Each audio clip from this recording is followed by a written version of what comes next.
Your life is your life. Don't let it be clubbed into dank submission. You can't beat death, but you can beat death in life. And the more often you learn to do it, the more light there will be. There are ways out. There is a light somewhere.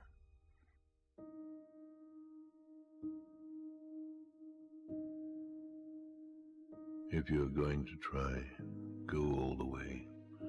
Otherwise, don't even start. If you're going to try, go all the way.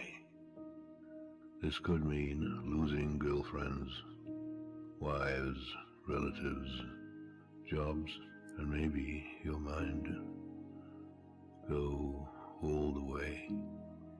It could mean not eating for 3 or 4 days. It could mean freezing on a park bench. It could mean jail.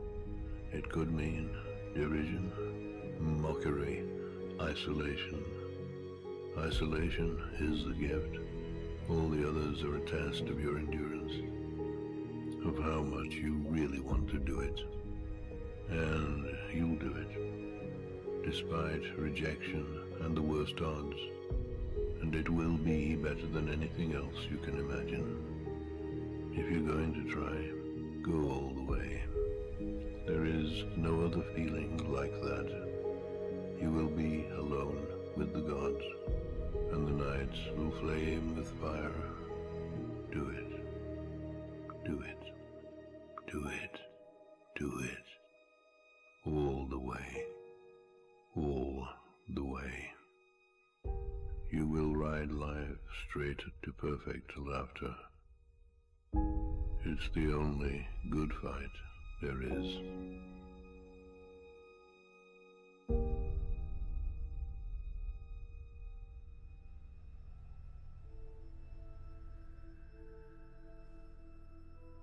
Your life is your life. Don't let it be clubbed into dank submission. Beyond the watch. There are ways out. There is a light somewhere. It may not be much light, but it beats the darkness. Beyond the watch, the gods will offer you chances. Know them. Take them. You can't beat death, but you can beat death in life, sometimes. And the more often you learn to do it, the more light there will be.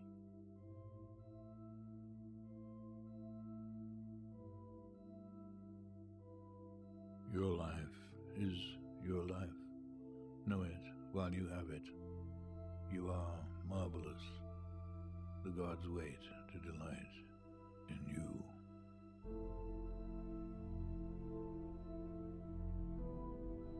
If you're going to try, go all the way.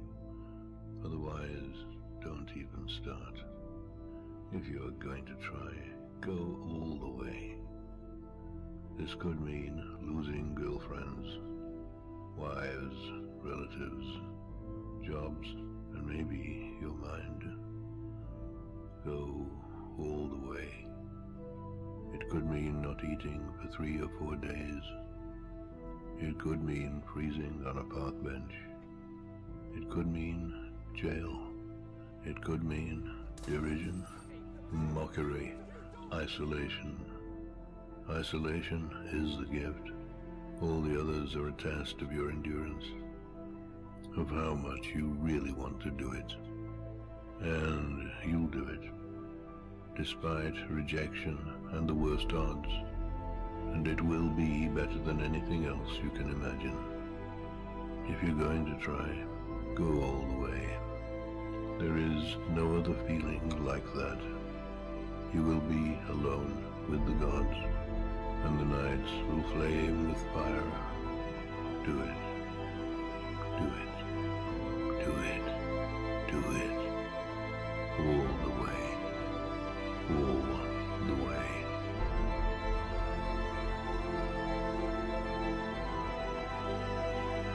You will ride life straight to perfect laughter. It's the only good fight there is.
Got this whole outline. You scroll up to the top.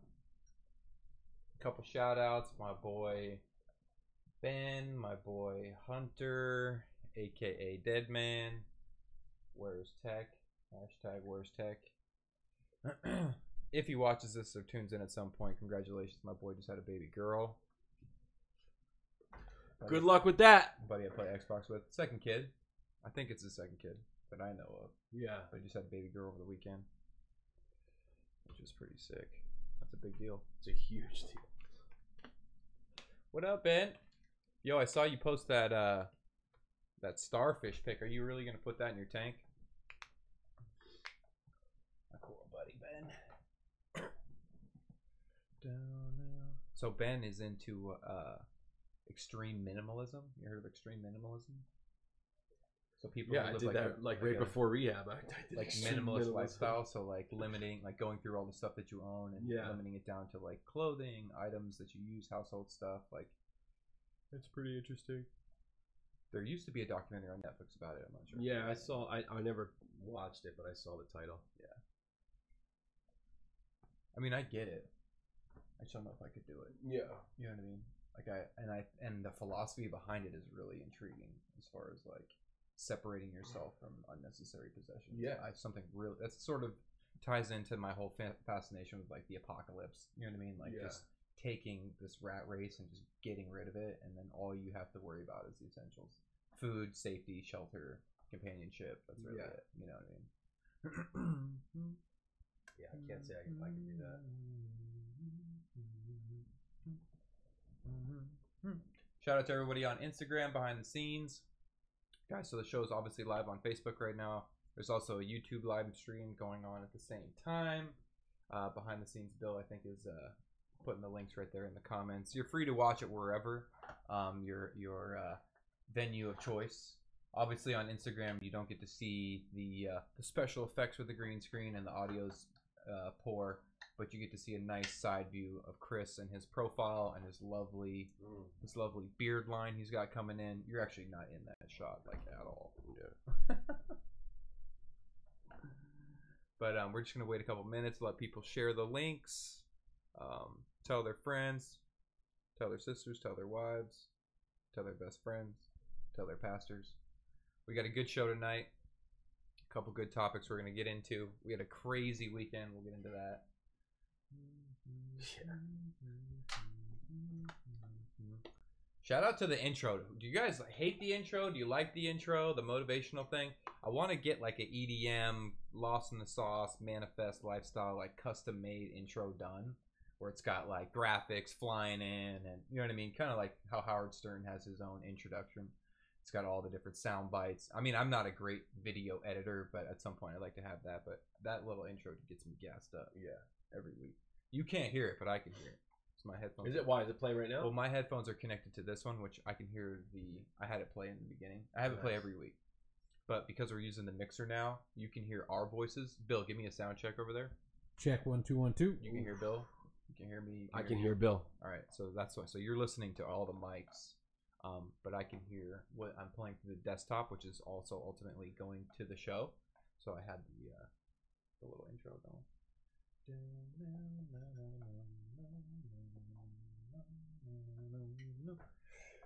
Oh man! Oh, my arms are gone. They're gone. A little Hollywood sign. I love it. Yeah. Bill, how you doing back there behind the scenes, Bill? I was just thinking I'm going to come up with a joke of the week. Joke of the last week? week, I had the one joke. I have another joke this week. You have another joke this I week? think I might have already told you guys, but it's still fun. Yeah, you haven't told the world. The world. You ready? You haven't What told is the 4 viewers. what is Winnie the Pooh's grandma's name? I don't know, Bill. Pooh Nanny. Oh, that's pretty good. And that All my jokes are like mama jokes or racial jokes. Yeah. Shouldn't say that them. joke was brought to you by House Upon. Please visit us for 10% NoHoPon.com. off. What's the website again? NoHoPon.com. NoHoPon. Is there a hyphen in there? Nope. Just NoHoPon all one. NoHoPon.com. It's got a nice little ring to it, huh? And mention the show to get 10% off. There you go. Yeah, Mm. mention the Lost in the Wow. Sauce show and behind the scenes Bill for 10% off. That's live on the air already. But you have to say Chris, behind the watch your scenes knee. Bill's your favorite. When you kick that table, it shakes the camera. I'm just gassed up. I'm sorry. I know you're gassed up. I don't even want to sit. Like, I don't even want to sit. You're gassed up from the weekend, is what it I'm is. so gassed All right, so everyone tuned in on. I can't really monitor Let's the go! YouTube chat. I have both of them coming right here, but My wife's putting the address. What? Yeah. dude, you gotta love it. She supports the hustle. Oh, 100%. You know what I mean? While we're waiting, let's get into current events. How about shocking? Hollywood elite are paying for their kids to get in college. What a fucking shocker. I feel like that's been going on Like for who- a really long time. Right? Yeah. Ooh, that. Yo. Here, we'll save it for First for the show, page of Fox News. but we can have. Well, No I shit. could set up a decent little debate around that. They were getting slick with it though. They were like acting like they were gonna play sports, Yeah. which is pretty slick. And this dude ran a $25 million business out of Newport Beach. Nice. Typical Newport white Nice. scumbag. Yeah, he was brokering kids. Yeah. It was awesome. Love Paying it. off coaches, paying off teachers. Yeah, It's Ben, Rich Coral white Farmers Market. I'm scumbag. not sure if I'm gonna make it. I think rap's coming up too at some point. We'll see where I'm at with my finances. I want to got go in so on white much- people all night tonight. I got so much financial stuff I'm dealing with right now, just internally in the business and my personal life. Yeah. I got birthdays coming up. I got to make sure that I take care of all my important stuff, and then if I get some disposable income for Coral, I'll definitely hop on it. Disposable. That's disposable. Are you income going? from That's the Coral. question. Are you gonna go? Where? I feel like Me? you sort of like. I'm talking to my boy Ben Oh. in the chat. I feel like you sort of backed out of the Coral game for a little bit, and now we're sort of resurging. Do you ever really back out of the Coral game? I feel like even you know It's a what I mean. lifetime commitment, man. It's If like you the have a mafia. tank- if you have a tank crash, like a serious issue, and you lose Big all money. your Coral, like it's very psychologically defeating, and just Yeah. emotionally, you're so broken. That's like after if you're that. selling packs across the country and the post office grabs like And a few if pounds. They grabbed everything. Gotcha. All at once. Yeah. You know what I mean? Brutal. And like your re-up is fucked. Ugh. You're in debt now to the plug. Like, Yeah. it's like that. You know, possibly the cops. You're coming tracking the after you. package from like a library computer. Yeah, it's a disaster. Me personally, I don't have any plans to get out of the Coral game, but if I suffered a huge tank crash, I would be devastated. Be super devastated. I thought the whole goal of America was to make money and then pay for shit that you couldn't do when you were broke. Yeah. Like, what is wrong? I mean, right? Capitalism. Work your way up. I have a so real you can problem. have what I you want to meet this guy. I wish we could have him as a guest on the show. He pleaded guilty today. Which guy? The guy that was getting these Hollywood elite in their kids into school. The girl from Full House. We're gonna have him on Lost in the Sauce show. Yeah, like how do you get lost in How the do you in the get- college brokering game? How do you get lost in the college brokering sauce? I love it. If you're gonna do it big. 25 million. All right, let's God. get started. We here. should have a rich white scumbag segment every week. Rich white scumbag Yeah. of the week. Yeah, for anyone on Instagram, Facebook, YouTube, wherever you guys are at, if you got ideas for segments, man, or feedback on segments that we do. Yeah, I got one. Pedophile of the week. Things that you guys want to hear about, that you want to maybe some clarity on or some perspective on, or maybe just to shoot the shit and crack some jokes over. Let us know in the comments, man. Pedophile of the week. Who's up? Oh. There's a lot to choose from. Oh, there is. We got a lot. See the priest on his deathbed? Yeah. Ooh. Do you like your mic that high? What are you about? Me? Yeah. I'm just ready. Honestly, All right. I jumped out of a plane, dude. It's hard for me to All right, sit in this don't- fucking don't- room. Don't waste it. It's hard for me to sit in this. this fucking room right now. All right, guys. Fuck the intro. For everyone tuned in, we're about to get it started. As is tradition with the Lost in the Sauce show, Chris and I, and behind the scenes, Bill. I don't know if I can meditate this week, dude. Are gonna take a quick. Well, you don't have to. You can talk some shit. But I'm just gonna take probably 10 to 15 seconds to do a little breathwork meditation, and then we'll get started.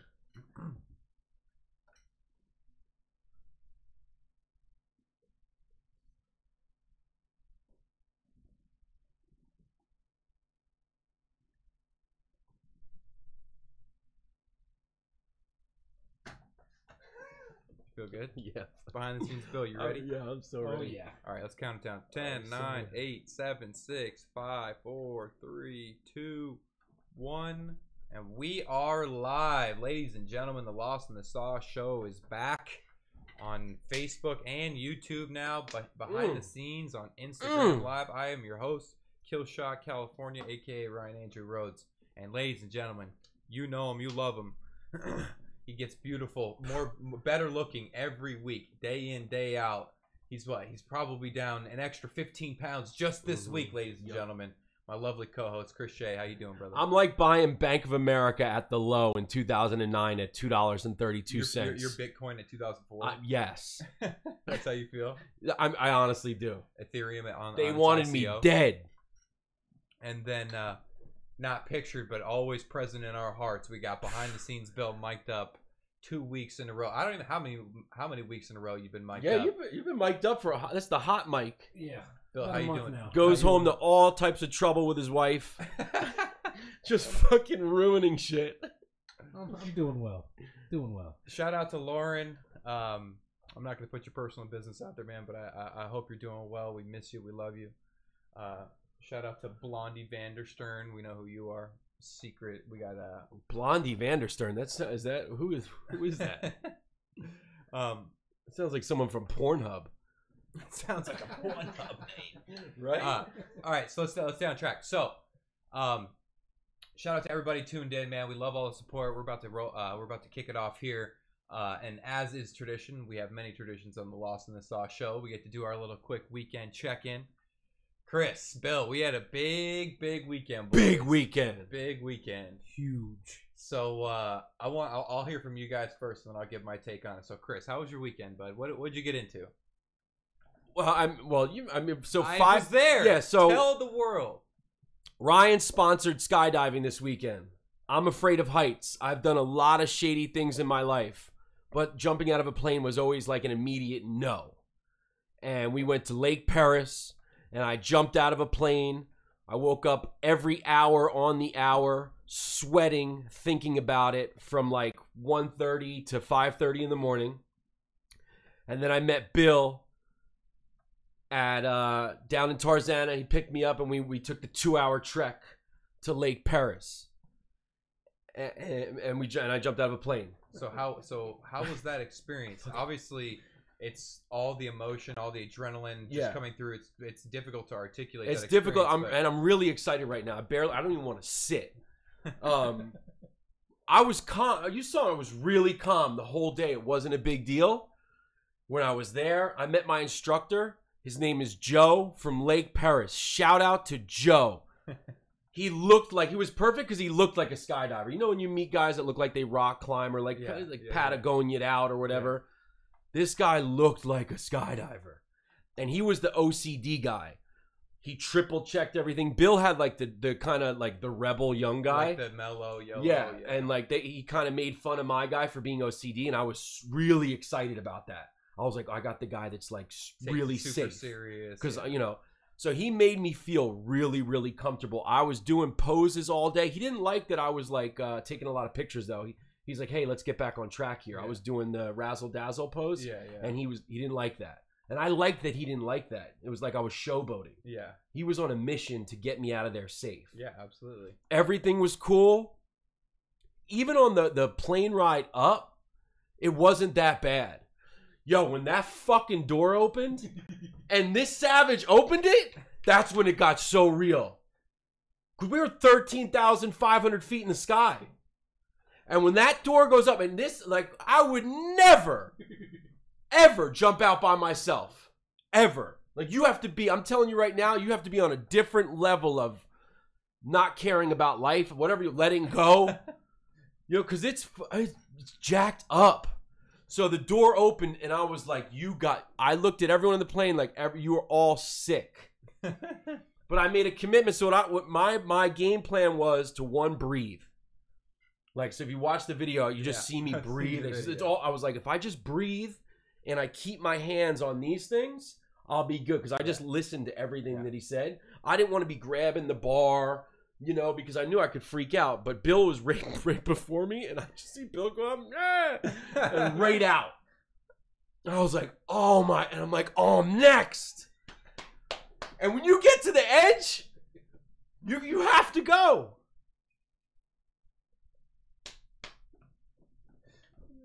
So I jump out, like, so, all right, so he's like, he does the 1, 2, 3, and I'm like, all right, I'm not going to stop. It's 1, 2, and I gave out you know, and I just let it go. And immediately I'm like, oh my God, what is this? And then I went into, this is very, very dangerous warrior mode. So if you watch the video, I'm not like hooting and hollering. Wesley Snipes in the skydiving movie. Yeah, I'm like, drop zone. Yeah. you know what I mean? And I'm just like, yo, you got to breathe because you're going to pass out. You know? So we're going, and then finally I know I'm being filmed, so I give out a couple, woo, you know? And you could hear me as I'm going, this is so fucked up. Yeah, I seen that. I You can know? read your lips, yeah. I was just in shock, a sensory overload. And like, how does this guy know where we're going? Like, how do you, when you jump out, know where you're at? So What are you scared? Like, be honest. Like, all right, be honest. Don't bullshit. Like, I got the gear. I'm jumping out. Be honest, dude. Right, are you scared? I'm gonna explain. But before I do, Bill, I don't know if you can share the links on YouTube in the comments. If you want to put up Chris's video, if you want to put the link in the comments on the Facebook page or on the Facebook show live. And the YouTube, that way everyone can see Chris's reaction. It's actually really, really solid reaction. You have yours up there, you have his up there. Well, you can see when I first get to the ledge, you see it's like it's almost like I saw a satanic ritual sacrifice, and I was like, I can't look at that. You know, it was like, oh my, that's the worst thing I could see, and it's like, oh my God, so it blew my fucking mind. So for me, like, but you gotta let go. That's the key. It's a mind fuck. So I have a very different relationship with skydiving. Over that weekend, that was my 54th and 55th jump, and I've been jumping with my own rig, like my own parachute on my back, since the second time I ever jumped. I have 1 tandem under my belt, and I have 55 solo jumps, total 56.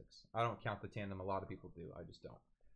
But you asked me, like, does it scare me? I don't count the tandem. You know what I mean? So, like, skydiving for me, it's not that I don't fear that, like, something could go wrong. It's that I trust my skill set so much that, like, I know I'm going to be okay. I do a lot of things in the air to help keep myself safe. But I think the reason I keep going back is because there is that question mark. And I mean, statistically, if you look at the percentages of like how safe it is, like, yeah, there's obviously a percentage of, there's always a chance that something could go wrong and my life could end up there. But if my life's going to end up there, first of all, I think that's something way beyond me. And if it's my time to go, it's my time to go. And if I'm going to go, like, what a better way. There's no better way to me than to go doing something that you love, whether it's big wave surfing, you know, racing cars, jumping out of airplanes. But the fear I had on my first tandem on the plane ride compared to what I feel now opening the door, being first out, throwing triple backflips and front flips out of the plane, like, It's nowhere near as scary as, but I still get adrenaline rush. But am I scared for my life in any way? No, absolutely not. Wow, I mean that's you're sick. You are sick in the head for sure. I just enjoyed. You're sick. I mean, you have to be, man. I think that I'll never look at you the same. Whatever it is, I feel like you have. I saw you put the door up and you just jumped out of the plane. Yeah, and it was fucked up. Yeah, it was fucked up. I think that everyone has a different threshold for adrenaline and for fear. But when I signed up to become a licensed skydiver and to learn how to do it, something I took very seriously because it was something I was really, really into. Yeah. Like skydiving was one of those things, like you would see people do wingsuit base jumping. For people who don't know what like wingsuiting is. Those guys were on the plane. It's like the squirrel suits. People call them squirrel suits. With headphones in, like no big deal, listening to fucking Avicii and flying out like squirrels. Yeah, so people call it squirrel suiting. But I was that guy who saw those videos on YouTube and would fantasize like, I could do that, man. Like I could do that. And then one day, like my mom and I were having a discussion and it was like, do you want to go do that? And I was like I didn't even put it together that I could pursue something like that. So once I got that first, like, okay, if I start learning how to skydive, eventually I can learn how to base jump and wingsuit. Like I took it really serious. Yeah. Like, I'm going to run with this. You know what I mean? Yeah. So I took the schooling really serious. I took all the knowledge serious. I fucking studied my ass off to pass all my levels, pass them all on my first try. And I just love it. So you're doing it for the sport of it? It sounds like. I'm doing it to eventually put on a wingsuit. Okay. And then way further down the line. So different than me. Jump off a cliff, wingsuit, base jump, stuff like that. Yeah. For me, it was about, I have Tony Robbins coming up for 4 days this week. So I'm trying to tackle limiting beliefs. For me, it was all mental. Absolutely. For me, it was like, I don't enjoy this. I don't want to, I didn't want to do it. But it's about breaking through, and I'm not broken through yet, but I'm like I feel it, man. Now I feel like, okay, if I can do that and overcome that mental challenge, like what can I do? Yeah, absolutely. So it's helping with that. And then I got it lined up with Tony Robbins tomorrow. You know what I mean? I'll be there for 4 days. I'm going to come in here next Tuesday and kick the fucking front door down. I'm telling you right now. So that's a huge piece of it, is that overcoming fear. Like everyone's born with the fear of heights, and you get to the point where it's like, yo, this is not a good idea. Like I think everyone it's rationally has that experience for their first jump. Like why? Like, and then once you land safely, it's like, okay, I knew that the likelihood of me landing safely versus having some crazy accident. Like obviously we all want to land safe, and the majority of people do. I would say almost all do. The ones who don't are the ones who are pushing the limits. There's malfunctions, of course, but I mean, you could get killed in the car driving to a place like this. I know, but it's like, I know all that. But I also watch fail videos the whole week. But you also don't have a mental wall about riding in a vehicle. Yeah, and it's not like overcoming some huge obstacle of fear or callousing the mind to fly in an airplane to go see your grandma. Like, there's none of that. But when you jump out of an airplane, you've now pushed yourself beyond the limit you knew existed. Yep. Like mentally, physically, emotionally, all that stuff. So like for me, I have a lot of anxiety around like phone calls or like social stuff. And it's like, if I can go like surf wedge at 30 feet or I can jump out of airplanes solo countless times, like why am I scared of making a phone I think call? It's called an anchor that you can use that as an anchor. So when you're feeling like that, you can go back to that and be like, I'm the fucking man. It's just it's just waypoint. It's a waypoint for bravery, for strength, for perseverance. You know what I mean? But as you go through and through and through and jump, like many, it becomes a little routine. You know what I mean? The biggest win for me over the weekend was watching you guys sort of conquer your fears and do your thing. And the fact that I was able to get off I had to do a recurrency for people. It's not a huge thing, but because I hadn't jumped in a long enough time, I'm essentially a student again. I have to do one coach jump and prove to him that I'm safe in the air before they can let me jump on my own. Technically, again, you have to do one of those. And I was on a weather hold the whole first day, so I couldn't get up in the air. And the whole thing is I didn't want to be wearing the stupid jumpsuit. They had me in this teal jumpsuit for my first jump. I love that jumpsuit. And I'm used to like, everything's matching, all blacked out, like Mr. Cool Guy. That's me. Like I want to bring my swagger to the sports that I enjoy, and me wearing a student jumpsuit is not a part of that. So thank God the weather cleared before you guys got there. I got my fucking coach jump in.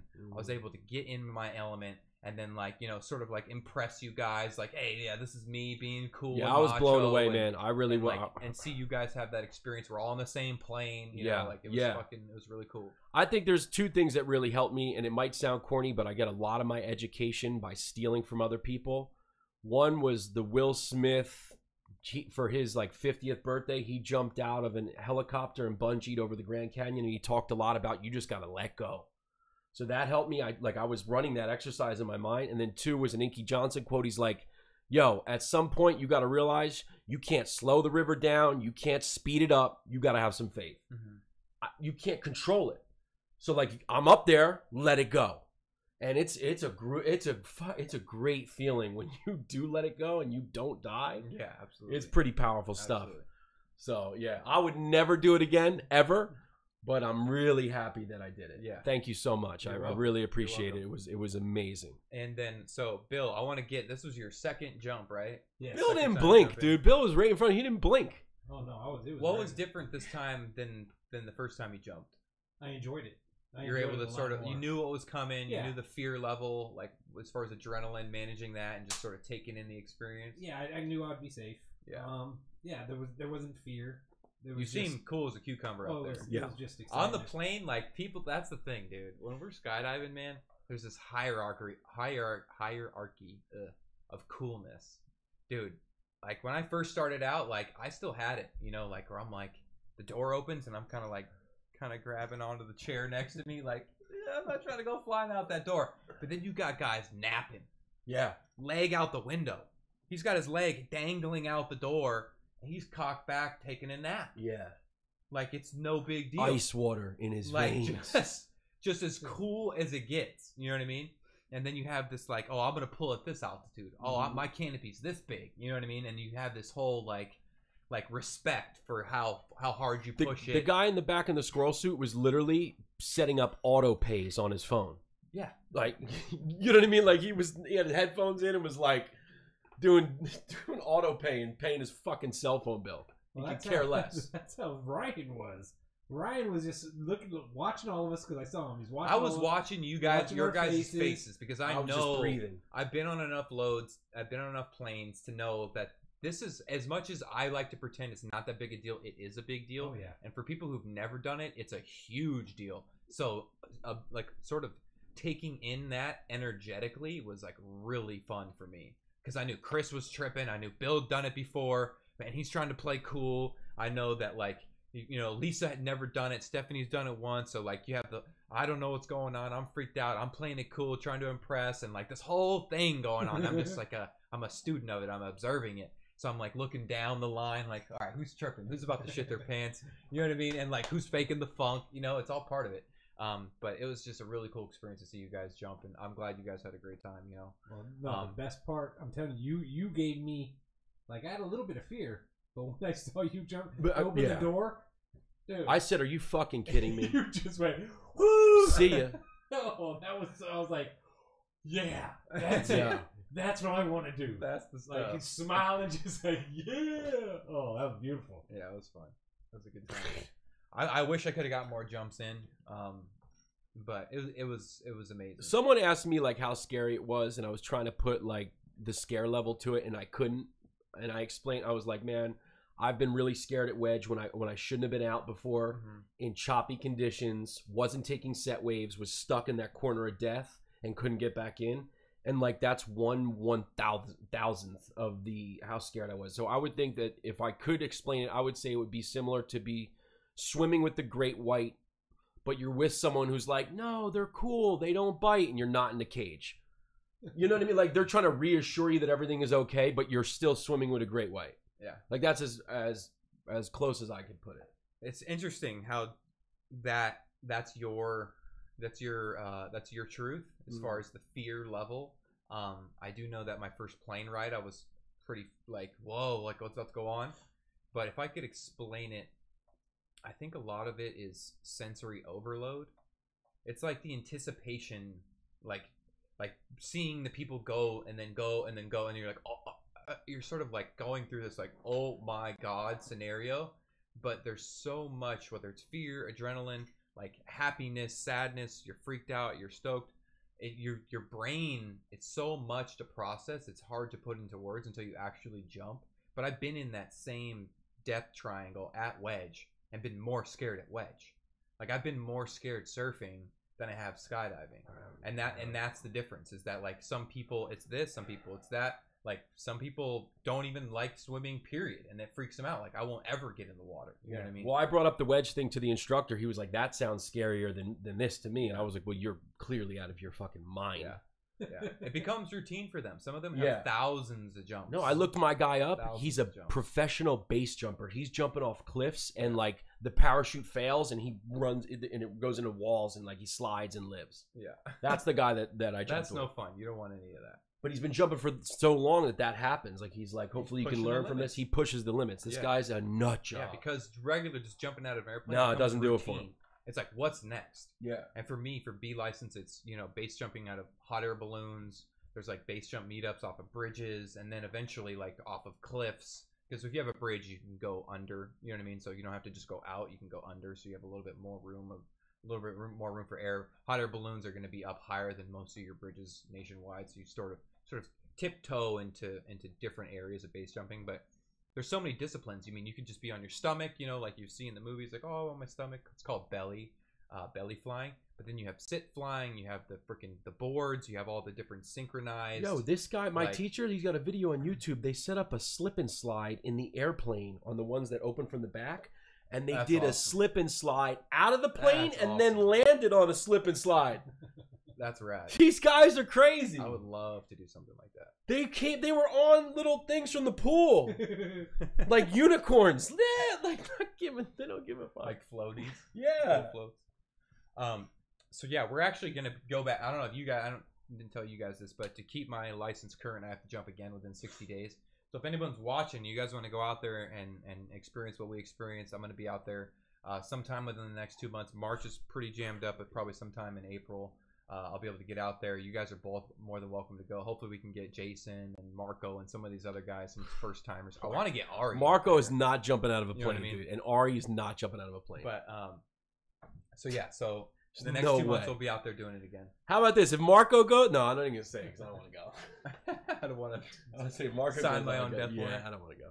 All right, so skydiving was amazing. It was a great time. After that, Sunday we had our first golf tournament. Chris missed out on that can I say one before? Yeah, I went to Vegas after skydiving. So I finished that up, and then I went to Las Vegas to surprise my parents, and then drove back. So that's my weekend. I know you guys are the golf, but how sick weekend, man. It's a long one, but weekend. Amazing. Yeah. A lot of driving. Crazy.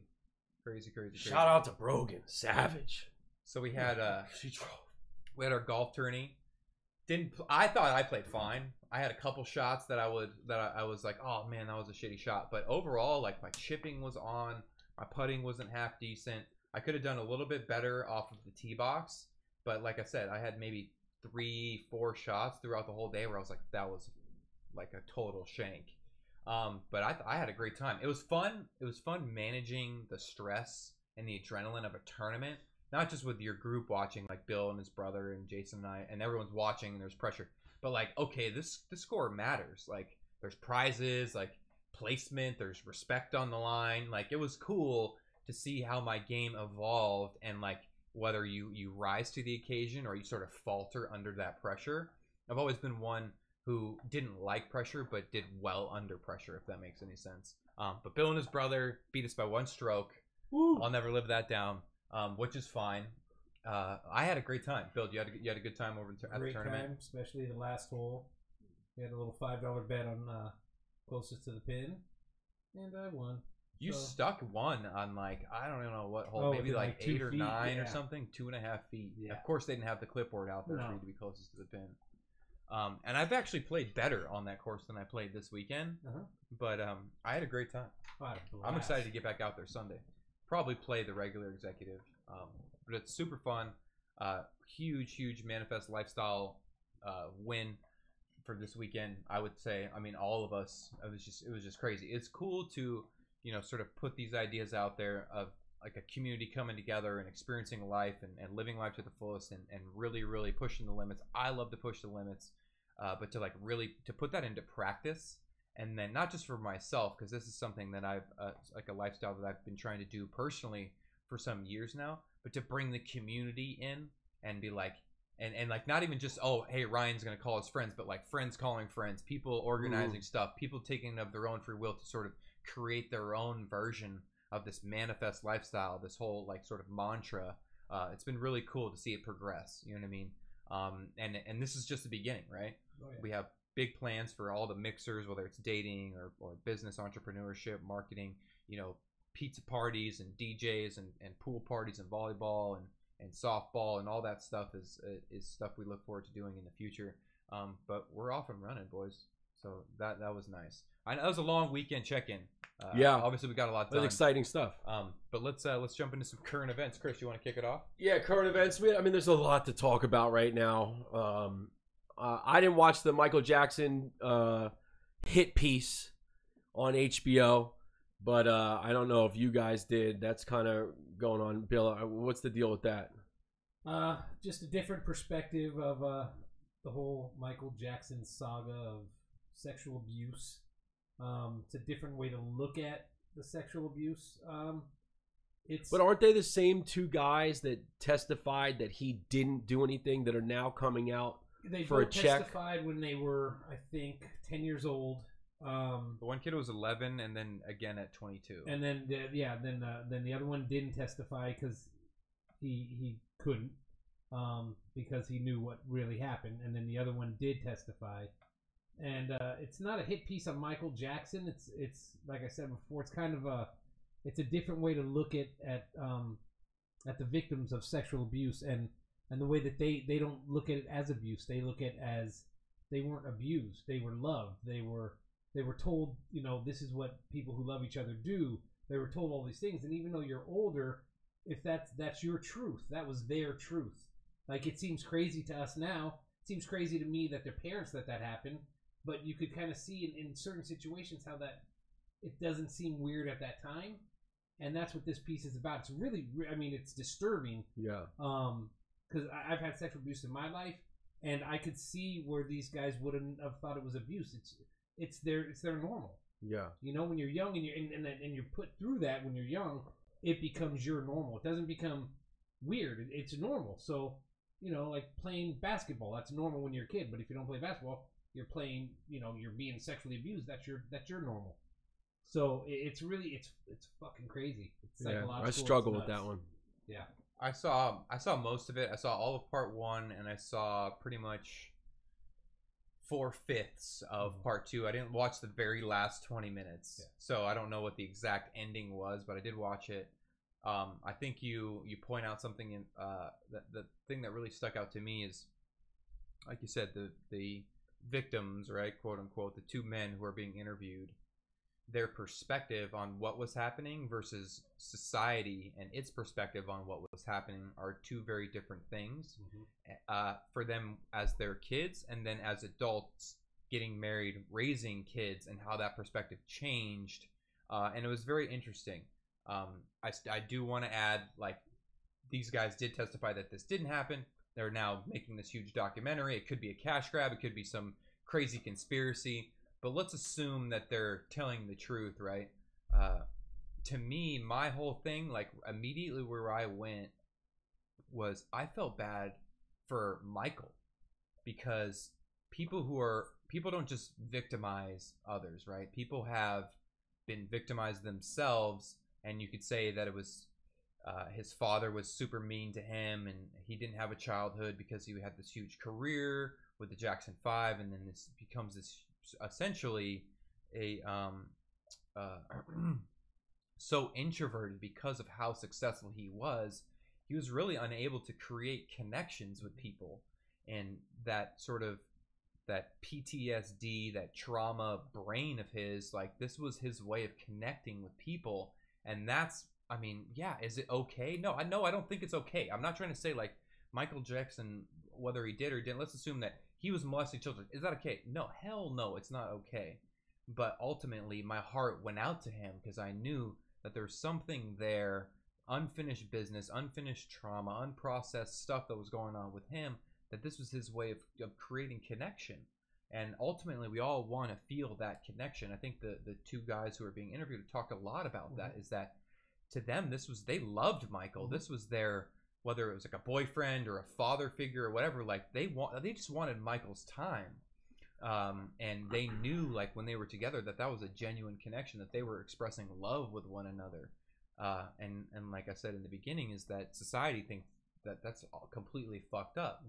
And their attitude towards it and their perspective towards it as they grew into adulthood changed completely. You know, I know a big part was the one guy had a boy, right? And he was like, if someone did this to my boy, but up until that point, he was like, sort of like, yo, I'm in this with you. Like, I'm willing to hold on to these secrets because I know, like, what we had was special. You know what I mean? And he knew that Michael had something in him that sort of created this child, this Peter Pan. You know, it's called Neverland, right? I don't think that's coincidental.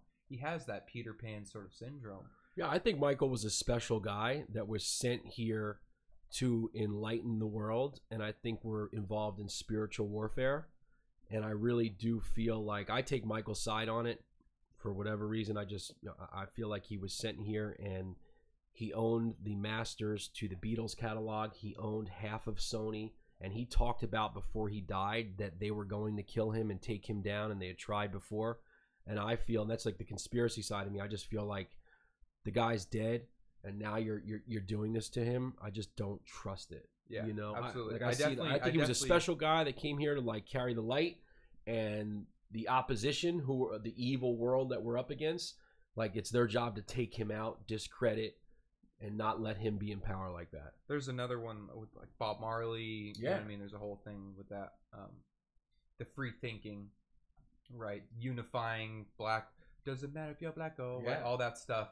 Like that goes against, you know, creating the rift. They want us divided. So, yeah, fat, exactly. broke, and divided. Yeah. So then we're not organized and easier to take over and all that. That's all. David Bowie came from the same planet that Michael came from. It's all theoretic. Yeah. It's all theoretical. Orion, the Orion Belt. Yeah, the problem, look into it. The problem that I had was I went through the exact same thing as these two guys did, and I understand holding on to that until I had my son, until I had my second son, and when I had my second son, it brought crazy anger and hate and fear and everything inside of me, thinking that could happen to him. And then those things that they were saying Michael said, like, hey, we'll both get in trouble for this, you know, putting these thoughts in your head were the same things that this guy when I was young did to me. The same thing.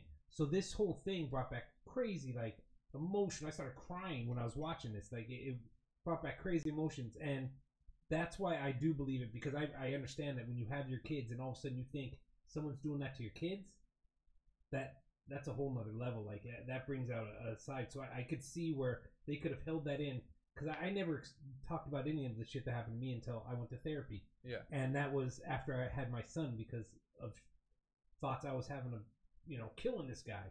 But it wasn't about me anymore. It wasn't about me fearing for me. It was me fearing for my son, him ever having to go through something like that. Yeah, absolutely. So I could see where it would come out after they had their kids, and all the stuff that they said he was saying, it just fit in my eyes. So I don't think it was any conspiracy. I think he was a sick guy. He didn't have a childhood, and there's plenty of things to feel sorry for him about. The only thing I don't feel sorry for him about is that he was telling them he knew it was wrong. Yeah, absolutely. And that's the whole point. Like, I understand if somebody who doesn't realize between right and wrong, but he knew it was wrong. So to me, fuck him. I hope he's right now. No, it's I just think that maybe they were coached to say that. It's important. It's important to hold on to your truth. Yeah. I'm not gonna go into my whole story, but I got a lot of this stuff in my story as well. Yeah. And I don't like harbor ill will. I have some stuff when I was a kid. I have some stuff when I was an adult, like able to defend myself. That happened, and like I don't like hold it against, you know, whether it's homosexuals or like, the creepy uncle or your brother or your father or what. Or I don't like you know. It just is, right? It's just me. And at the end of the day, when I look in the mirror, like, I'm okay with me, and these things that happen to me, both good and bad, don't take ownership over me, right? Like, I'm not gonna sign up for that script. They're like, oh, I'm not good enough, or oh, now it's time to question your sexuality because this thing happened. No, hell no. Yeah, it happened. Was it cool? No, it was not cool. Was I a willing participant? No. But, like, am I okay with Ryan today? Yeah, absolutely. You know what I mean? And that's sort of my perspective on it. And I think everyone is allowed to have their own truth, their own experience. There are people who aren't ready to talk about it. I think if there's anything the show can do is, if you, at some point, if you have something like this that's happened to you, from people who have been through it and have talked about it, it got better when we talked about it, 100%. but we wouldn't talk about it until we were ready, right? But if it's there and it's something that you feel is unaddressed, it would be my suggestion with a professional to sit down and have those conversations. To leave that unfinished and unresolved can manifest itself in many ways growing into adulthood. It's like the absentee father, or the guy who leaves his wife after having kids and builds a new family. It happens all the time. And then those kids grow up to then get a wife pregnant and leave their family, and it just keeps going and going and going and going because they're just repeating what they know. And then at some point someone's like, well, no, he has to be held accountable, he's to blame. But, like, did he do it? Absolutely he did it. But I like to sort of bring in the bigger picture, like, yo, this victim, this was someone who was victimized, who then victimized. So, like, we have to at some point put a wall up there and make a pivot and a corrective action so that the future generations don't continue to be victimized. And part of that is processing it, going into it with a professional. If you're comfortable talking about this with someone in your peer group, I mean, that's your choice. But you're hearing me say, like, go to someone who knows what they're talking about, what they're doing, who is a professional. It's something that deserves that attention. And whatever your experience is, we want to empower you guys to have that experience, and to be able to push through that stuff. But it was an interesting documentary. I think it's difficult for me to feel all bad towards him, because maybe that's just how I feel about me and my shit. Like, that's just me and my shit. Is that, like, it's not all bad, it's not all good, it's just life. And, like, I know a lot of pain and a lot of growth that comes from pain. A lot of perspective, a newfound love for a son or for a daughter, or a new protective instinct that wasn't there because something horrible happened to me, whether it's sexual or not. Maybe it's physical abuse, maybe it's emotional, verbal, all that other stuff. Like, if I've grown from it, I can't be mad at it. I'm not mad at it. You know what I mean? And I used to be really, really mad at it. Not just this stuff, but other shit. Grief and loss, people dying, like, fuck you, fuck this, fuck that, fuck everyone. Now I'm like, you know what? It's all good. Like, did it suck? Yes. Do I suck because of it? No. I'm part of the human experience. As long as I'm striving to get better day in and day out, like, that's really my commitment to it. But it's worth checking out, man. If you guys have questions, check it out. It's on HBO. It's an HBO documentary. There's tons of stuff out there. There's another good one on Netflix called Missing in Plain Sight, I think, or Taken in Plain Sight, or whichever one, the name of it. That's a really good one. Really good. That's a whole Stockholm-y, similar but different. With the way that played out, it's very, very interesting. I don't want to go too much into it because I don't want to have the whole show be about something as, I guess, down and negative. But if you're interested, there's a bunch of good resources out there. That being said, let's lighten it up. Let's should we? I think we get into Take Me to Court. Yeah, let's Take Me to Court. So the Take Me to Court segment. This is Chris's segment, so I'm gonna let him intro it. Explain to the audience, what's the Take Me to Court segment about? I was at dinner with a certain friend, and we rapped back and forth, and he was like, man, you guys need a segment. And we always talk about creative stuff. And he's like, I need you guys to take me to court. And I said, what's that mean? He goes, well, I'm going to give you an example. If if I want to date my boy's ex-girlfriend, is that okay? Chris, take me to court. Do you get the drift? I get it. Okay, I so get it. with that, do you get the drift? I understand. So with that being said, if anyone wants us to take them to court, send them. DM, whatever. We're going to make it a segment. It's kind of like Ask Jude. You guys remember Yeah, Rude Jude yeah. on Shade 45? It's Yeah. where you like call in, Yeah. kind of this and that. Eventually, we're gonna get a phone. Yeah, eventually And we'll figure it I'm- out. I'm so excited to get my first prank call. Please troll the phone lines. I would love that.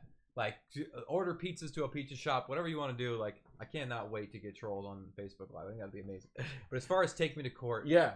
I mean, you brought up a good first example. Do you want some perspective? Do you want to give some? Yeah, perspective? we're going to warm up. Dating your. Let's go there. Yeah. I'm asking you. You're taking you to court. you're taking me to I'm court? taking you to court. Dating- Dating your boy's ex-girlfriend. Define boy. Someone like you? Someone that I'm like, I kind of knew back in the Let's day? do Or both. Let's do both. Like acquaintance, acquaintance. right? And then your boy. Okay. I would need to Like know. your top, someone in your top 5 and someone in your top 20. Someone in my top 5, unless they are now married with another girl and we have a phone call, a conference call scheduled time, and prior to anything happening, we talk about it, that's the only way. And I just don't see it happening. Yeah. It actually never really happened with my crew growing up. I mean, we're pretty tight. Bill, what about you? One of your boys. Is Actually, whoa, I gotta stop myself. I gotta stop myself. Hold on, take me to court. I'll take myself to court. Actually, the younger homie, I think I told you this story. He was dating a friend. This is a long time ago. Also, I'm a different person, but he was dating a girl. They broke up. She then slept at my house. We hooked up. No sex. He came over. He was doing blow all night, and he saw her car in my driveway. And he broke into my house. He walked into my room. He took the night light by the bed and he bashed it over my head. I won't get into everything. Basically, he challenged me to a fight. He was so enraged, and he's a tough motherfucker. I'm not gonna say his name. You know who you are, SB. And I had to threaten like a fake phone call to the cops. And then he went outside, broke my porch, and bashed her car with the fucking piece of my porch. So I'm taking myself to court. That's the one time I did it. She's one of my best friends, and he is now still my best friend. I apologized. Years later, we then dated for a while, and then she went back to him. So it was like a young kind of Jersey summer thing, but that did go down. But amends was made early. I love him with all my heart. We've gotten in like a ton of fights together versus Freehold and Marlboro Kids. But yeah, so take me to court. That was kind of where I did it. But other than that, in terms of dating, no. So, you want me to give you some perspective? Sure. Maybe some feedback. Yeah. So, and I was 22 at the time. we're gonna play both sides here. Have I done it? Yes, I have done it. Is it okay to do it? Unequivocally, no, it's not okay. But there are a few exceptions. Now, in my opinion, if you guys have different opinion, go ahead and leave your comments. In my opinion, there's a couple exceptions. First of all, how serious was this girl and your boy? If this is some girl he was just hooking up If it's with, just a hookup, it doesn't matter. it's not as serious. It could be taken out of context and be serious, but as far as like specific situation, how serious was he with this person? How long were they together? Things like that. But some guys have a real tender dick. I Like, know. hopefully, you're not dealing with some dude with a tender dick who gets all butthurt. Like, I really liked her when they dated for 2 weeks. You need to check your friends too. Be like, hey man, you gotta, like No, we're men. Absolutely. Like, who gives a shit? But people are sensitive. We're all sensitive I know. beings. We're all sensitive beings. Especially talk about the most sensitive, right? Ugh. This category We call them tender specifically dicks. would be the biggest trigger there is, right?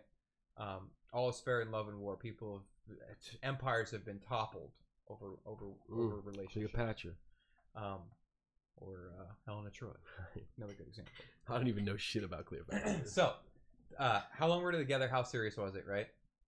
How long have they not been together, right? If we're talking like a couple days, you're in some hot water. But a couple years, a couple months, you know what I mean? That's a different scenario. third thing to point out: has so and so moved on? Has your boy? Is he in a new relationship? Is he with someone? It might be even, as Callus is saying, who's physically attractive equally or more so than the ex. That's important. So for you're men. bringing in hotness. This is important for men. Absolutely, absolutely. This is Has some he moved tribal on? Right? shit right here. If he's sitting there by himself, being like, "Woe is me," like you're in some hot water. Like I said in the beginning, ultimately the answer is no. It's not okay. But there are a few exceptions to the rule where you can sort of sell this and make it like less of a fucking douchebag move. But in the end of the day, it's not okay. Have I done it? Yes. Here's where we're gonna play devil's advocate, and Bill, I'll let you share your story. I'm sure you got a couple for us. I'm gonna play devil's advocate. Bill took my There girl is last something- week. There is something very sexually desirable about forbidden fruit. There is something instinctually attractive about taboo, about breaking those laws, about the secrets, about the sneaking around, about the hiding, and it heightens the sexual experience. So It's like jerking off with the door open. I can understand why people do it and why it's so common and why it's much more common than people will care to admit. It's like fidelity in marriage. Like no one wants to talk about it, but it happens all the time. You know what I mean? That secret, right? That lustful, that animalistic, that primal. Sounds like the devil to me. Sexual experience. There's something very erotic about that. I'm not saying right or wrong. I'm saying erotic. I'm saying intensified. I'm saying there's those extremes there that can be very attractive to certain types of people. I found myself in that experience, the like hiding the secret, right? But then later, I feel like a piece of shit.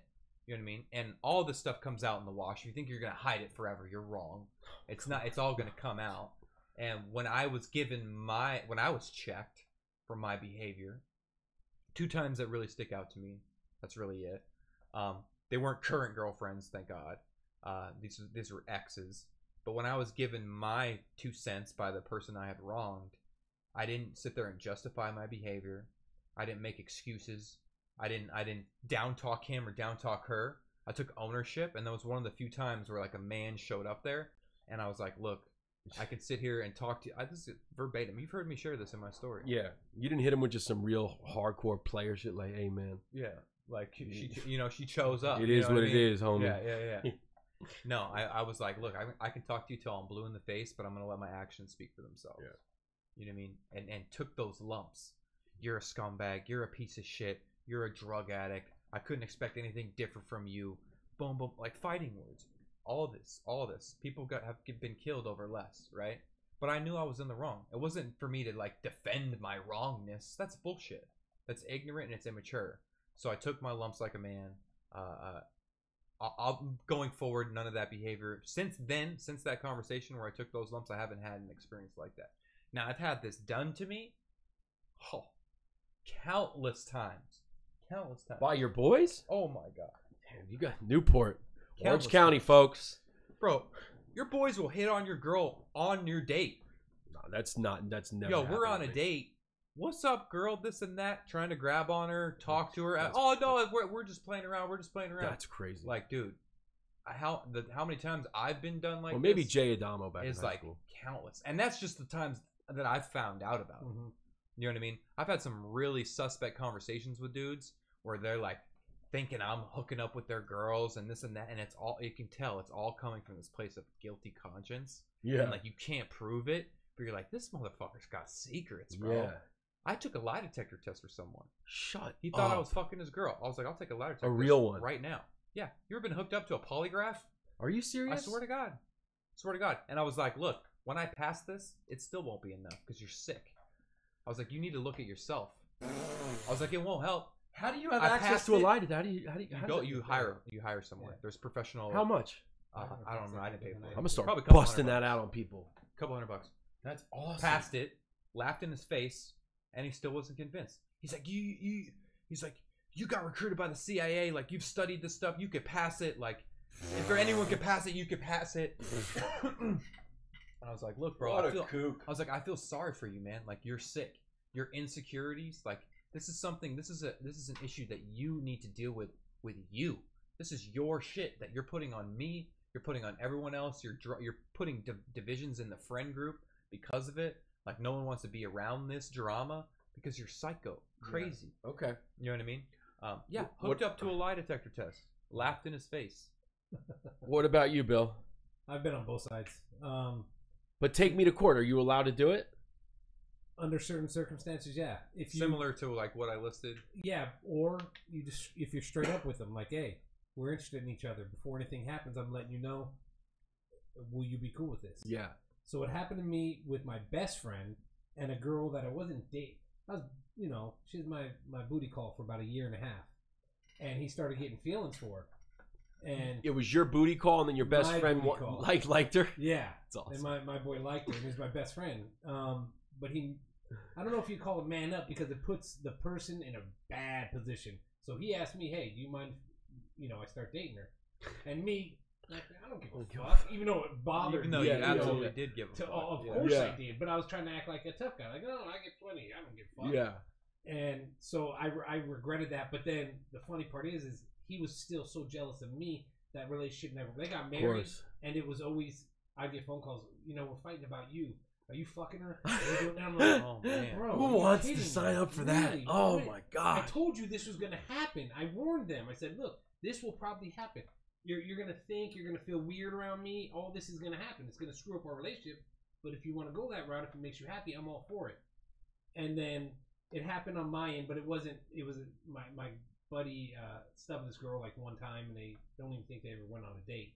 But just out of respect, I said, hey, look, I saw this girl. She said she knew you.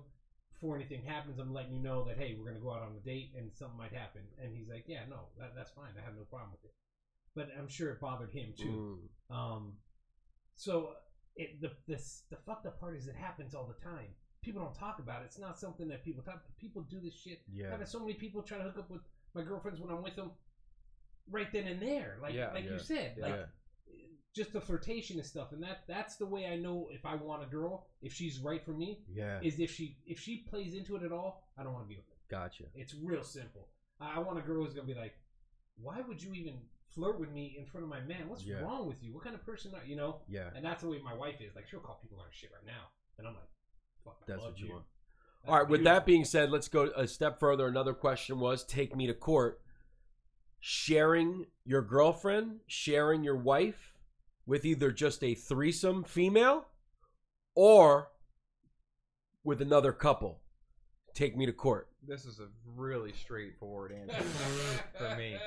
I'm not sharing my wife or girlfriend with another man. Never. It's just not gonna happen. Okay. Never.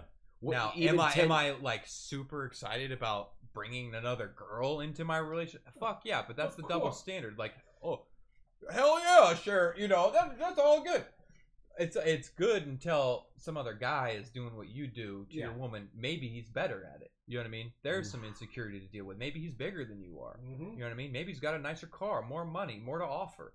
Like, hell no, would I ever do that? But like, do I want my girlfriend to come to me and be like, yo, I got this friend who's super hot. Do you mind if I bring her home with us tonight? I'm gonna be like, no, that's gonna ruin what we have. Fuck, I'd be like, fuck yeah, let's Are you do allowed that. to have sex with her? What's that? Are you allowed to have That would sex be with on her? that would be on them to define. Would I want to? Yeah, I would. Yeah. Of course I would. I would be lying if I said no, I didn't want to. Oh no, I'm too good for. No, hell no. Of Yeah. course, I want to do it all, but I also want to be respectful to my girl. This is her idea, Mhm. and she's coming up with like, yo, let's do this. I'm game. I've never had a threesome, and I've had a lot of girls talk some big game.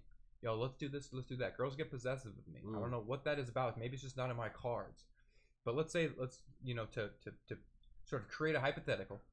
Hey, this girl, I want to bring her home. These are the rules. You can't kiss her or whatever. I've heard that a lot. Like, no kissing, no you can't have sex with her, but like oral mouth, playing around, this and that, like, then that's okay. Like, yeah, I would adhere to the rules. I've heard it go really well a couple times, and I've heard it gone disastrously wrong just as many times. You know Yeah. what I mean? The one things I have read and heard from friends is that you don't want to do this with a wife or serious girlfriend. If it's like you're kind of like your side piece or something that's going Oh, on, who cares? like kind of casual, you know, we're at a festival, it's a rave, it's like, oh yeah, we kind of hooked up, like one of those Yeah. things, then I've heard it be actually really, really good. But I've also heard of people like bringing in a third person into their relationship, and then having to deal with the jealousy and the attention and like sort of playing with that, and it being like, oh, this is the best thing that's ever happened to me, turning into the biggest explosion in their face, and like being an observer, I would like he'd be like, you got any advice? I'd be like, yeah, like this is what I've heard. Serious girlfriend and wife, like these are difficult situations to navigate, but like, more power to you. You know what I mean? And of course it goes crazy south. You know what I mean? I think too, something to be said about the length in which you've been in a relationship.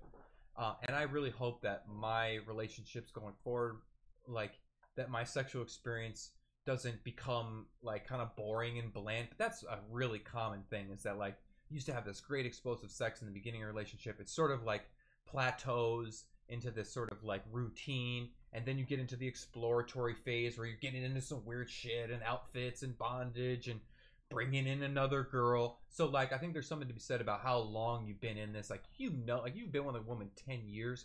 Bringing a girl from the strip club home to have a threesome for one night is not going to be a huge like, oh, I'm going to leave my family and everything I've built with you to be with this girl. So we got a no on the couple, a yes, but caveats around it, some rules on bringing in a female. It's very easy for me to be a man and say, yeah, I would love to have a second woman. But there's ramifications. You know what I mean? But would I co-sign the same thing? Like if she came to me and said, look, I love you so much, but I would love to have another man in our bedroom. Come on, get out. What am I going to say? Of course I'm going to say no. Yeah. You know what I mean? Yeah. Like there's no scenario where I would be okay with that. But I want to just ultimately think that she's going to be okay with the same thing, but reversed. Like it's a huge double standard, and you hear about it more often too. Like women bringing women in for a man. You don't hear about it a lot of times. Like men or women bringing another man in for their like. You don't hear about that. You know what I mean? Bill, what about you? You have a wife. Would you ever bring how would that go down? Would I ever bring one? No. Or would if she brought one in, yeah. I mean, that'd be realistic. What am I going to say? No. Of course, right? Like I feel like that's a given. I feel like I would be lying. Maybe my wife doesn't want to hear that, but no, of course that's a given. If my wife's cool with it, she's giving me the thumbs up. Yeah. I feel like I'm not saying I would say if it was someone that lived like I would have rules to it to where like okay if it's on a vacation or we're like never gonna see this person again because like I'm just out of town. Yeah.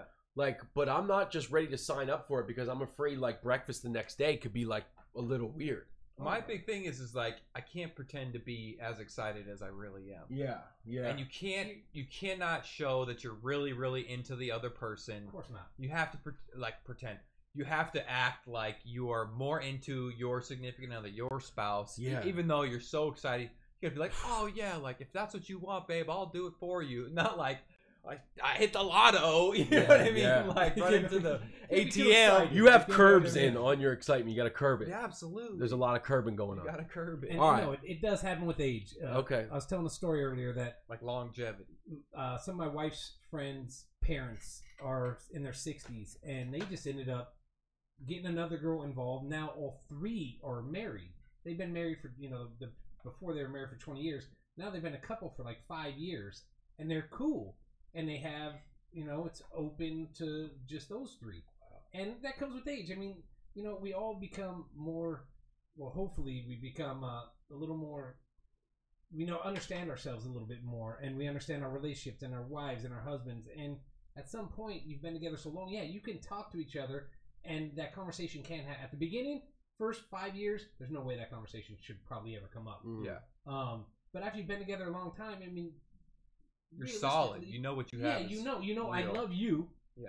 Love has nothing to do with this. Is all just sexual now. This is all just physical pleasure. Let's just, we love each other, and that's not a problem.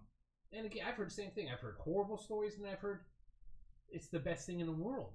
I guess it all matters on how you feel about yourself, how you feel how strong you are in your relationship, and how strong you are with each other. If you guys are that tight, and it's not an easy place to get, I'm sure. I've never been there, but I'm sure it's a great thing. I'm sure it helps many couples, and then it obviously destroys many couples. People. It sounds a lot better than it actually ends up being. I think it's very individual. The approach is if you can separate the act of sex and the feelings of love. Emotion. Like some people can, some people can't. Some men can do it, some women can do it, some can't. And I think that is you have to be really honest with yourself about what's going on. You know what I mean? But yeah, you know, we've been married for such and such a time, and you know, experimentation, being comfortable with sexuality, doing all this and that. I want to ask this. I know we've been going for quite a while here. Yeah, I gotta go to work. But we'll sort of end with this. What about open relationships? You can be with whoever you want.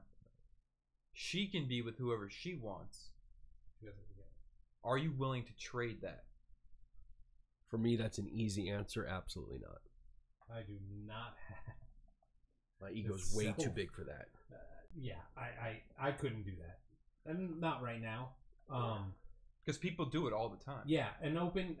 No, I don't. I'm still way too insecure for something like that. Is there a time in which, like maybe early on in the relationship, maybe it's 20 years into the relationship, where like something like that would be easier? Yeah, I think the longer you are together, again, as long as you're secure, and that it's all has to do with your own security.